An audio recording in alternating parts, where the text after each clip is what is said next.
जय हिंद दोस्तों, आप सभी का स्वागत है आपके अपने यूट्यूब चैनल में। और आज मैं वर्ग 3 एमपी टेट का बहुत ही महत्वपूर्ण क्वेश्चन बताने वाला हूं। जैसा कि दोस्तों मैंने अपना पेपर दे आया है, कल कल तक मैंने तैयारी किया था और अपना पेपर दे के आया है मैंने। और मुझे ऐसा लगा जैसा मैं तैयारी किया था उस हिसाब से पेपर कुछ आया है, लेकिन कुछ मैं आपको ऐसा बताने वाला हूं ताकि आप पेपर में अच्छे से अच्छा नंबर स्कोर कर सकें, 120 प्लस स्कोर कर सकते हैं। क्योंकि मेरे को भी पता नहीं था कि किस टाइप का पेपर आता है, और मैंने ना ध्यान दिया रिव्यू में कि किस तरह पेपर देख लिया जाए, समझ लिया जाए। मैं सिर्फ पढ़ता पढ़ता रह गया और बस आज मेरे को पछताना आ रहा है कि मेरा 120 प्लस में थोड़ा सा रह गया। ठीक है, थोड़ा सा नहीं, बहुत कुछ रह गया। इसलिए चलिए मैं कुछ लोगों की मदद के लिए मैं ये वीडियो बना रहा हूँ, और आप विश्वास करिए क्योंकि मैं एकदम एग्जैक्ट बताऊंगा जैसा कि पेपर जिस हिसाब से आता है। और बहुत से क्या करते हैं कि सोचते हैं कि जैसे मेरा पेपर अच्छा नहीं आया तो सबका सबका भी नहीं आया, इसलिए वो अच्छे से नहीं बताते हैं कि कैसा पेपर आ रहा है कैसा नहीं आ रहा है। और मैं एकदम दोस्तों मैं ये सोचता हूँ कि किसी ना किसी का हेल्प जरूर हो सके। तो देखिए, आप क्या क्या करिए इस टाइम पे, आप इस टाइम पे थ्योरी पढ़ना छोड़ दीजिए।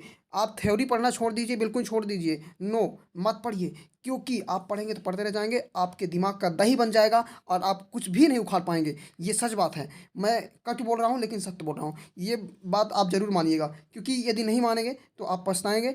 और अगर मान लेंगे मेरी बात तो 100% मैं कहता हूँ कि 10 से 5%, ये नहीं 15 से 20% आप फ़ायदा में ही रहेंगे। जितना पढ़ें उससे फ़ायदा में। और ध्यान से सुनिए कि आप इस टाइम पे कुछ मत करिए, आप पेपर लगाइए। पेपर लगाइए। और कहाँ से पेपर लगाइए? आप कहेंगे सर पेपर कहाँ पाएँ? और पेपर लगाइए। अब कहाँ से लगाइए मैं आपको बता रहा हूँ। जैसा कि आप किसी भी बुक से पढ़ते हैं और उस बुक में जो क्वेश्चन दिए रहते हैं, क्या क्वेश्चन दिए रहते हैं, सेट दिए रहते हैं, या 1 से 100 तक क्वेश्चन दिए रहते हैं, फुल टेस्ट लगाइए। या टेक्स्ट बुक से आप क्या करिए, टेस्ट लगाइए, A to Z टेस्ट लगाइए। और टेस्ट लगाने के बाद यदि आपका 24 तारीख को पेपर है मान लीजिए, या 20 को ही है, 2-4 दिन का भी समय है, तो आप 2-4 दिन में एक दिन में एक सेट जरूर लगाएं, एक से या 2 सेट। ठीक है, टाइम एक सेट का रहता है तो एक सेट ही लगाएं। और उस सेट को एनालिसिस करें पूरा, 2 घंटे 3 घंटे एनालिसिस करें। मतलब कहने का मतलब कि अच्छे से अच्छे पढ़ें। या फिर जो पेपर है, जैसे कोई क्वेश्चन सेट है, प्रैक्टिस सेट है, उसका क्वेश्चन लगाएं। बस क्वेश्चन लगाने से आपका दिमाग पूरा एक्टिव हो जाएगा कि किस तरह का क्वेश्चन आता है, और वहाँ सोचने तर्क भी तरह का क्वेश्चन आता है, ज़्यादा डायरेक्टली क्वेश्चन नहीं आता। इसलिए मैं आपको बता रहा हूँ। देखिए, जैसे क्वेश्चन है, पहला क्वेश्चन है कि निम्नलिखित में से कौन द्वितीयक जड़ का उदाहरण है। ये पर्यावरण से संबंधित है। तो द्वितीयक जड़ का उदाहरण जैसे यहाँ पर घास हो गया। ठीक है, मैंने आंसर भी चेक किया था कि आपको परेशानी ना जाए, जल्दी से आप आंसर देख सकें। तो दूसरा है पेड़ के तंत्रों में से प्ररोह तंत्र के संबंध में कौन सा विकल्प असत्य है। तो देखिए, प्ररोह तंत्र के संबंध, अब यहाँ पर आपको समझना पड़ेगा बस, ये डायरेक्टली रटने की जरूरत नहीं है कि प्ररोह सदा ऊपर की ओर बढ़ता है। दूसरा है इनमें फल फूल व पत्तियां आती हैं। तीसरा, इनमें तना व शाखाएं सम्मिलित नहीं हैं। चौथा, यह पौधे से बाहर निकला हुआ भाग होता है। ठीक है, तो प्ररोह तंत्र बोल रहा है, तो प्ररोह तंत्र का मतलब ये हो जाएगा आपका तीसरा नंबर, इसमें तना व शाखाएं सम्मिलित नहीं हैं। ठीक है। और अगला क्वेश्चन है सब्जी के रूप में सर्वाधिक प्रयुक्त होने वाला आलू। ठीक है, सब्जी के रूप में सर्वाधिक प्रयुक्त नहीं, सब आलू का जो सर्वाधिक उपयोग होता है वो किस रूप में होता है? जैसे जड़ होता है, फूल होता है, फल होता है, तना होता है। तो ये आपका आंसर हो जाएगा, क्या हो जाएगा इसमें? तना हो जाएगा। क्या हो जाएगा? तना। ये सब लोग जानते होंगे। कली का प्रमुख भाग छोटी पत्ती की भांति दिखाई देता है, वह कहलाता है। कली का यानी फूल की जो कली का प्रमुख भाग होता है वो छोटी पत्ती की तरह दिखाई देता है, वह दलपुंज कहलाता है। बाह्यदल, सॉरी बाह्यदल है यहाँ पर। ठीक है, बाह्यदल कहलाता है। इसी तरह से आप क्वेश्चन ज़्यादा से ज़्यादा क्वेश्चन लगाइए, हर सब्जेक्ट का क्वेश्चन ही लगाइए। आप क्वेश्चन एकदम लगाते जाइए तो आपका माइंड एक्टिव हो जाएगा, किस तरह से क्वेश्चन लगाना है, किस तरह से उसको ऑब्जर्व करना है। ठीक है, तो यहाँ पर देखिए अंबर बेल उदाहरण है। अंबर बेल रेशेदार जड़ का, परजीवी जड़ का, अब स्तंभ जड़ का। तो यहाँ पर हो जाएगा परजीवी जड़ का। परजीवी जड़ का मतलब दूसरे के जड़ पर निर्भर रहता है, उसका स्वयं का जड़ नहीं होता है। निम्नलिखित में से कौन सी जड़ें खाई जाती हैं?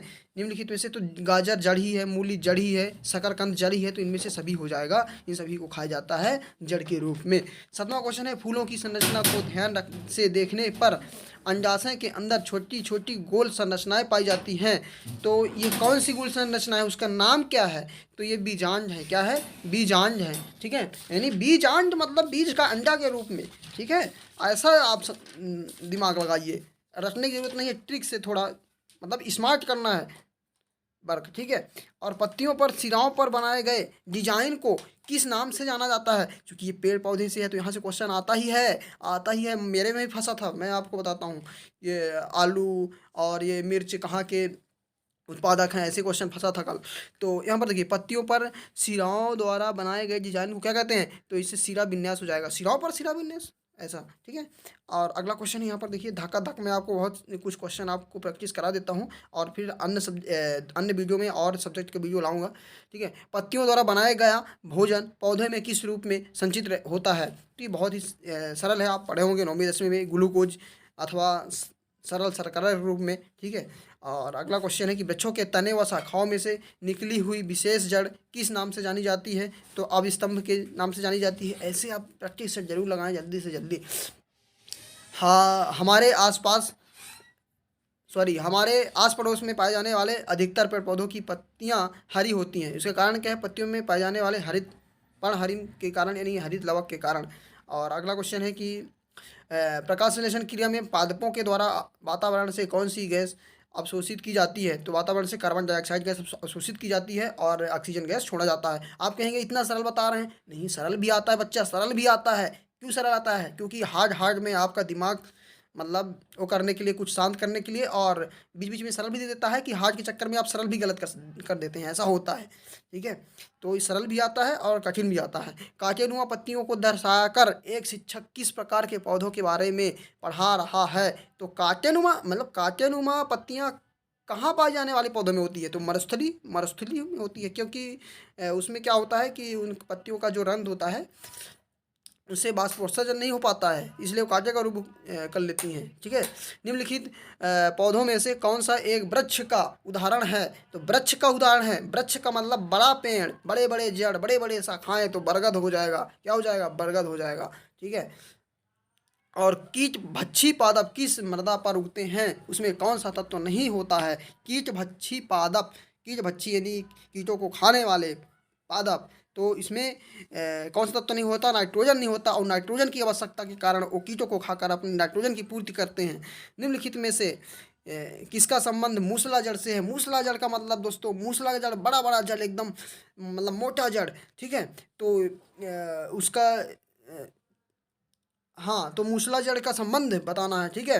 तो यह बीज के केवल मूलांकुर से उत्पन्न और विकसित होता है, या मूसला जड़ की प्राथमिक जड़ नष्ट नहीं होती? ये मूसला जड़ भूमि में बहुत गहराई तक नहीं जाती। तो इसका आंसर हो जाएगा आपका 1 नंबर और तीसरा नंबर हो जाएगा, ठीक है। मूसला जड़ की प्राथमिक जड़ें नष्ट नहीं होती, सही बात है, वही बड़े जड़ का रूप लेती हैं। और तीसरा, यह बीज के केवल मूलांकुर से उत्पन्न होती हैं और विकसित होती हैं, ये सही है, ठीक है। तो चलिए और क्वेश्चन यहाँ पर देखिए, एक बहुत ही महत्वपूर्ण क्वेश्चन है। ऐसा क्वेश्चन भी आता है थोड़ा बड़ा रूप दे देता है ताकि बच्चे हड़बड़ा जाएं, और उसका आंसर सरल रहता है।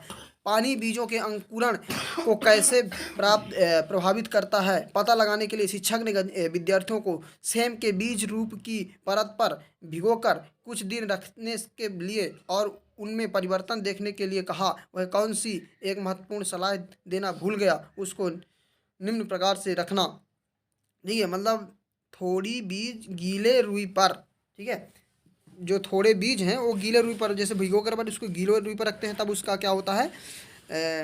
बीज अंकुरित होता है। यदि गीले रुई पर नहीं रखेंगे, या गीले कपड़े पर, तो बीज अंकुरित नहीं होगा जल्दी से। निम्नलिखित पर विचार कीजिए, ठीक है। तो इसमें जैसे पौधों को सहारा प्रदान करना, दूसरा खनिज तथा अन्य आवश्यक पदार्थ उपलब्ध करवाना, तीसरा खाद्य पदार्थों का संचय करना। तो उपरोक्त में से कौन से कार्य पौधों की जड़ों द्वारा संपन्न किए जाते हैं? ठीक है, तो खाद्य पदार्थों का संचय करना, या खनिज तथा अन्य पदार्थों को पदार्थ उपलब्ध कराना, पौधों को सहारा प्रदान करना, तो ये सभी होंगे, है ना। तो ये सभी होंगे क्योंकि जड़ों द्वारा ये सभी कार्य किए जाते हैं, ठीक है। तो इसका आंसर हो जाएगा, नीचे दिया होगा ये सभी, ठीक है। इसी तरह से 19 नंबर है, मौसली पौधों की जड़ें। मौसली मतलब जहाँ रेता होता है, ठीक है। मौसली पौधों की जड़ें तथा मांसल होते हैं, इसका प्रमुख कारण है। जड़ें तथा मांसल होते हैं मतलब जड़ें और मांसल मतलब तना कह सकते हैं। तो इसका आंसर हो जाएगा खाद्य पदार्थों का संग्रहण करने के कारण मांसलदार होते हैं, ठीक है, जड़ें। और 20 नंबर है, उष्ण तथा उपोष्ण कटिबंध में पाए जाने वाले पौधे हर वर्ष में एक बार अपनी पत्तियां गिरा देते हैं, इसका कारण है। जैसे उष्ण कटिबंधीय आप सुने होंगे, है ना, पढ़े होंगे। तो उसमें क्या होता है कि जड़ें पत्तियां क्यों गिरा देती हैं? ऐसा बाष्पोत्सर्जन रोकने के लिए करते हैं। बाष्पोत्सर्जन रोकने के लिए पत्तियां सब गिर जाएगी, बाष्पोत्सर्जन रुक जाएगा, ठीक है, इसीलिए ऐसा करते हैं। इसका कारण मेन यही है। और ये क्वेश्चन बहुत ही 100% इंपॉर्टेंट बता देता हूँ, ये क्वेश्चन आता ही है, क्योंकि जानते तो हैं कि पत्तियां झड़ जाता है, लेकिन क्यों झड़ जाता है उसका कारण नहीं जानते हैं। और एक जो पत्ती कांटेदार होती है उसका भी कारण यही है, ठीक है, यानी उसमें क्या होता है, बाष्पोत्सर्जन रुक जाता है। पत्ती कांटेदार होने बाष्पोत्सर्जन रुकने के कारण कांटेदार पत्तियां हो जाती हैं। निम्नलिखित कथनों पर विचार कीजिए। पत्तियां प्रकाश संश्लेषण की क्रिया द्वारा अपना भोजन तैयार करती हैं। हाँ, पत्तियां केवल भोजन बनाती हैं, उसका संचय नहीं करती हैं, ये गलत है बच्चा, ठीक है। तो इसका आंसर हो जाएगा पहला नंबर। और अगला क्वेश्चन है, देखिए बहुत ही इंपॉर्टेंट, निम्न में कौन से कथन सही हैं? है या हैं? है मतलब एक हो सकता है, है मतलब एक से अधिक भी हो सकता है, ठीक है। और आपसे बता दूं कि लास्ट में नहीं नहीं करके जरूर आता है क्वेश्चन। अभी पीबी में बहुत हर सेट में आपने देखा होगा, मैंने देखा है कि नहीं नहीं जरूर आता है छकाने के लिए। इसलिए आप पूरा क्वेश्चन को अच्छे से पढ़ें, टाइम बाहर भरपूर रहता है, इसके बाद दवा कर आंसर ठोकें। इसका देखिए, जिन पौधों से मूसला जड़ होती है